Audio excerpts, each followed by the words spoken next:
రాష్ట్రాల ఆర్థిక శాఖ అంటే ముందు గుర్తుకొచ్చేది మీ ముఖమే. నేను ఒక సామాన్యమైనటువంటి చిన్న వ్యాపారం చేసేటువంటి కుటుంబంలో పుట్టా.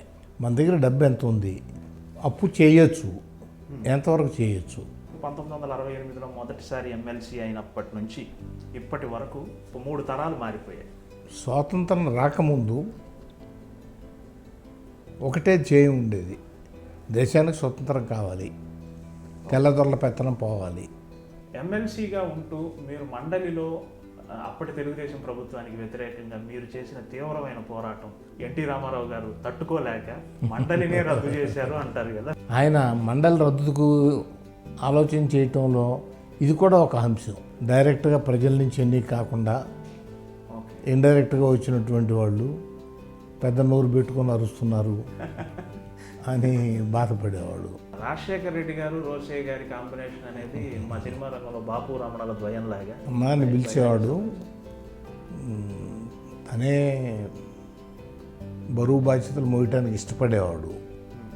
ఒక్కోసారి మరీ కొంచెం పర్సనల్గా అతని మీద అటాక్ వచ్చినప్పుడు అన్న మీరు జోక్యం చేసుకోండి అనేవాడు. సరే నేను లేచి ఇంటర్వ్యూని కావాల్సి వచ్చేది. రాజకీయ పరమైన అంశాలు పక్కన పెడితే ప్రాకృతికంగా కూడా మీకు చాలా ఇబ్బందులు వచ్చాయి. అది చాలా భయంకరమైనటువంటి పరిస్థితి. ఓకే.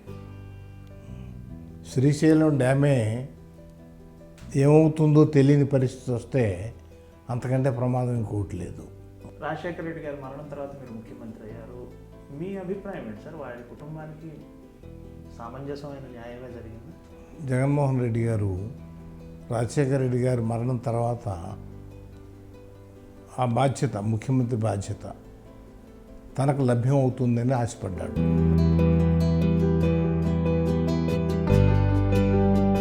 ఆశ ఉండేది, అందువల్ల కొంత అసహనం